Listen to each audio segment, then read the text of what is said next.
Another year of disappointment. My father sighed, not even trying to lower his voice as he spoke to my stepmother Helen at their premium table. She could have been running Harrison Global by now, instead of whatever entry-level job she's calling a career. The irony of his statement would become apparent in exactly 47 minutes when the Wall Street Journal broke the story of Sterling Enterprises' hostile takeover of Harrison Global, a takeover orchestrated by the very daughter he'd written off as a failure. "Still pushing papers at that consulting firm, Emma?" My brother James called out from his seat beside our father, his CFO title at Harrison Global prominently displayed on his platinum name tag. "What was it, junior analyst?" My phone buzzed discreetly. "Final acquisition documents signed. Harrison Global ownership transfer complete. Press release scheduled for 9 p.m. Eastern Standard Time." "Something like that," I replied quietly, maintaining the careful facade I'd crafted over 7 years while building my hidden empire.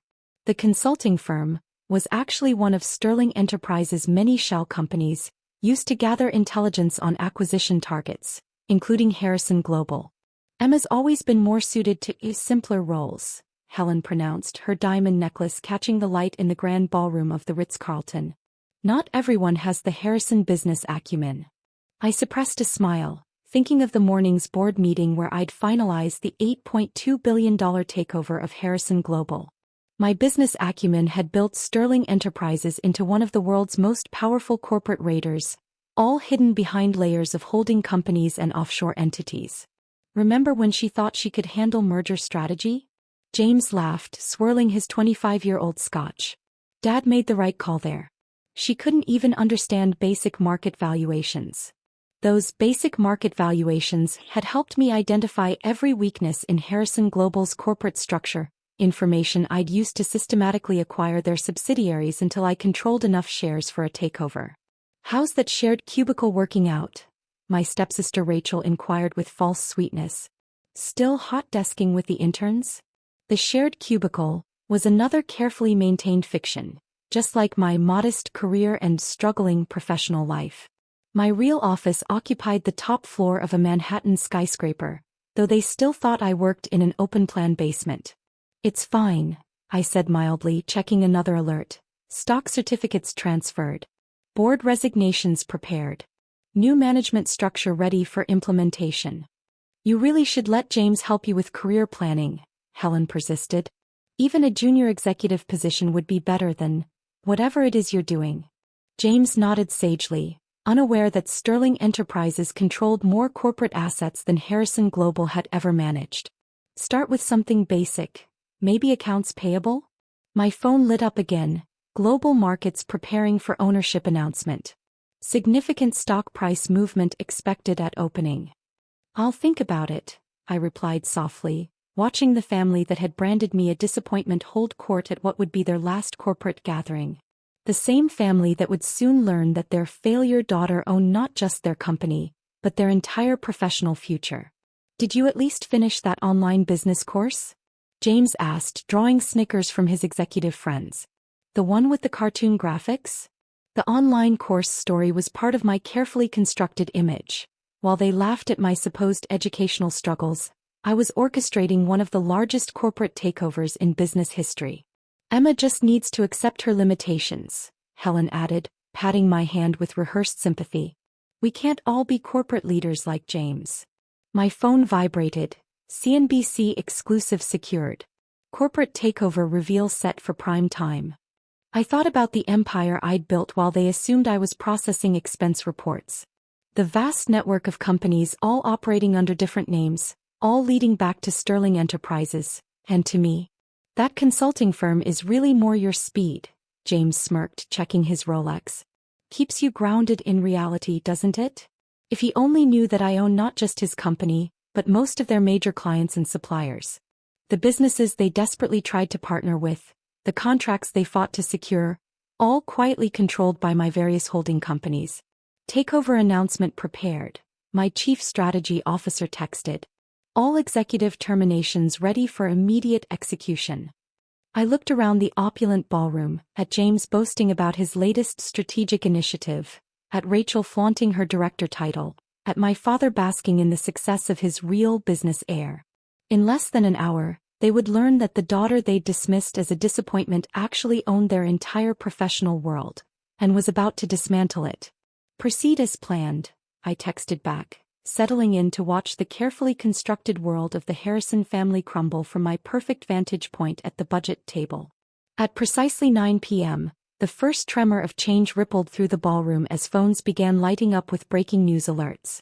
The Wall Street Journal's headline flashed across hundreds of screens simultaneously: Sterling Enterprises acquires Harrison Global in $8.2 billion hostile takeover. James choked on his scotch, his Rolex catching the light as his hand trembled. This can't be right," he sputtered, frantically refreshing his phone. "Sterling Enterprises? They're corporate raiders. Vultures." My executive assistant Alexandra materialized beside me, carrying a sleek titanium briefcase. "Miss Sterling, the transition documents are ready. Shall we begin the executive notifications?" "Let's give them a moment," I replied, watching my father's face drain of color as he read the article detailing his company's new ownership. "How many termination packages are we delivering tonight?" 37 senior executives, Alexandra confirmed, including Mr. Harrison, James Harrison, and Rachel Harrison. Their access to corporate systems will be revoked at 9:15 p.m. The ballroom's massive screens meant for displaying birthday tributes now showed CNBC's breaking coverage. "Mystery show revealed. Emma Harrison steps out as Sterling Enterprises founder." But you work in consulting," Rachel whispered, her director nameplate suddenly looking very temporary. "You share a cubicle." "Sterling Enterprises Consulting was indeed a consulting firm," I confirmed as Alexandra distributed detailed takeover documents to the stunned family gathering. "We consulted on which companies to acquire, which executives to remove, and which empires to reorganize." James was now frantically trying to access the corporate servers from his phone, only to find his credentials already deactivated. The same credentials that had given him access to the CFO position I'd been too inexperienced to handle. "The merger strategy position," my father said weakly, remembering the job he'd denied me. "When you said you wanted to learn." "Was market research," I nodded. "Every time you dismissed my ideas, I was identifying another acquisition target. Those basic concepts I couldn't understand? Each one became another piece of Sterling Enterprises' takeover strategy." My phone buzzed continuously with urgent messages from business networks, financial reporters, and panicked Harrison Global executives suddenly realizing their new boss was the woman they'd mocked over birthday cake. "Your online business course," Helen said faintly, still staring at the CNBC coverage. "When James recommended." "Was actually developed by my team," I confirmed. "We use it to identify vulnerable companies. Your cartoon graphics helped us map Harrison Global's weaknesses." Alexandra continued distributing documents, comprehensive reports detailing Sterling Enterprises holdings, including dozens of companies Harrison Global had tried and failed to partner with over the years. "Starting tomorrow," I announced to the stunned room, "Sterling Enterprises begins its complete restructuring of Harrison Global. We're implementing all the strategic initiatives that were rejected as too ambitious when I proposed them." My executive team circulated through the ballroom, delivering termination notices to senior management while their access to corporate systems timed out one by one. "The shared cubicle," Rachel remembered suddenly. "When you said you couldn't afford an office." "Was a convenient observation post," I replied. "While you were mocking my workspace, I was studying every detail of Harrison Global's operations. Amazing what people reveal when they think they're talking to a junior analyst." The screens now showed Sterling Enterprises' true reach. Technology companies, manufacturing giants, financial institutions, all connected through a complex web of subsidiaries and partnerships. "Your career planning sessions," I said to James as his corporate credit cards were deactivated, "might need revision. Sterling Enterprises has very different standards for executive positions. We're especially interested in leaders who don't mock their colleagues' cubicles." The next morning's business press would call it the most spectacular corporate takeover in recent history. But it was more than that. It was proof that true business acumen doesn't come from inherited titles or corner offices. It comes from understanding how to build something meaningful while others underestimate you. "Alexandra," I called out as we prepared for an emergency board meeting, Please ensure everyone receives Sterling Enterprises' new corporate handbook, especially the chapter about judging colleagues by their workspace size. Because sometimes the greatest success isn't about maintaining family dynasties, it's about quietly building something revolutionary while they're too busy mocking your cubicle. Oh, and Helen? I turned back one final time. That simple role you thought I was suited for? It just got more complicated. I'm thinking of making it the new CEO position. By midnight, the corporate landscape had shifted seismically. Bloomberg's headline captured it perfectly. Sterling Enterprises reveal shocks business world. Disappointing, daughter built $50 billion empire in secret. I sat in the executive boardroom, no longer hiding my true position, watching the chaos unfold through our corporate security feeds. James was still in his former office, now stripped of access to most systems, frantically trying to contact business associates who already reported to me. Miss Sterling, Alexandra announced, the global management call is scheduled for 8 a.m. Would you like to address Harrison Global's international offices personally? Of course, I replied, watching my father pace in his now former CEO's suite, an office that would be converted into an innovation center by next week. Have the new organizational charts been distributed? Yes, she confirmed. Your brother seems particularly interested in his new position. The security feed showed James staring at his updated corporate profile. Junior analyst, accounts payable department. Poetic, isn't it? I smiled. He always said I should start in accounts payable. Now he can show me how it's done. My phone buzzed continuously with messages from family members and their increasingly desperate business contacts. James, this is corporate suicide. You can't run a global company. Rachel, the board will never accept this. Helen, your father built this company from nothing. The board was replaced an hour ago, I informed Alexandra, along with every other executive who thought women couldn't handle merger strategy. Amazing how quickly corporate hierarchies crumble when ownership changes hands. The security feeds showed my father attempting to reach his high-level contacts, other CEOs, board members, industry leaders. But Sterling Enterprises had spent years building relationships with everyone who mattered, all while they thought I was struggling with basic market valuations. Your sister's executive assistant is clearing out her office, Alexandra reported. Apparently, she's having trouble accepting her new role in customer service. I imagine she is, I replied. Sterling Enterprises believes in hands-on experience. And our customer service department needs people who understand humility. On the screens, I could see Rachel's growing panic as she realized every prestigious company she might flee to was already owned by her disappointing sister. The same sister they'd mocked for taking online business courses. The restructuring plans are ready for review, Alexandra said, pulling up detailed presentations.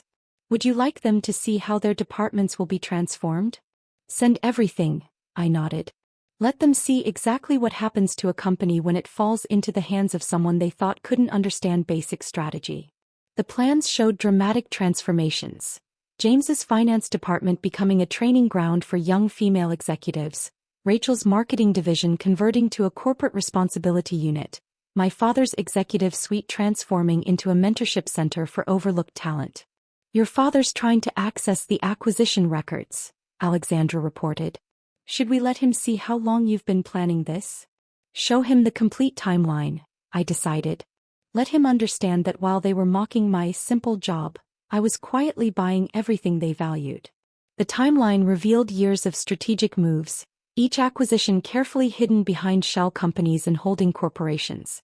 Every time they'd bragged about a business deal, they'd unknowingly highlighted another target for Sterling Enterprises. Miss Sterling, Alexandra interrupted. The Financial Times is requesting comment on your corporate vision. They're particularly interested in your plans for workplace culture reform. Tell them Sterling Enterprises believes in recognizing talent regardless of gender or family connections, I replied, watching James's face as he realized his junior analyst sister now controlled his entire professional future. Sometimes the best way to run a company isn't by maintaining old hierarchies, it's by breaking them. My phone lit up with another round of desperate messages. James, you can't demote your own brother. Rachel, customer service? I'm a director. Helen, think about your father's legacy. No, I said quietly, surveying the empire I'd built while they underestimated me. Dad built a company. I built something much bigger. I built change. The security feeds showed the growing chaos as reality set in. Their executive access revoked, their corporate cards deactivated, their carefully constructed world crumbling under the weight of their own prejudices. Should we begin phase 2? Alexandra asked, referring to our comprehensive corporate transformation plan. The new management teams are ready to take over. Proceed, I nodded. Let's show the business world what happens when leadership is based on merit instead of gender. Because sometimes the best revenge isn't just taking over a company, it's transforming it into something that actually matters. Oh, and Alexandra? I added, watching my family's increasingly frantic attempts to maintain their crumbling status. Make sure they receive the complete diversity and inclusion policy. Especially the part about judging colleagues by their capabilities rather than their gender. The next wave of headlines would call it the most dramatic corporate transformation in business history. But it was more than that. It was proof that true leadership isn't about inherited titles. It's about earned respect. One last thing, I said as Alexandra prepared to implement the final phase of our plan. Make sure they understand that my entry-level position wasn't just a job, it was reconnaissance. And I saw everything they never thought I could achieve.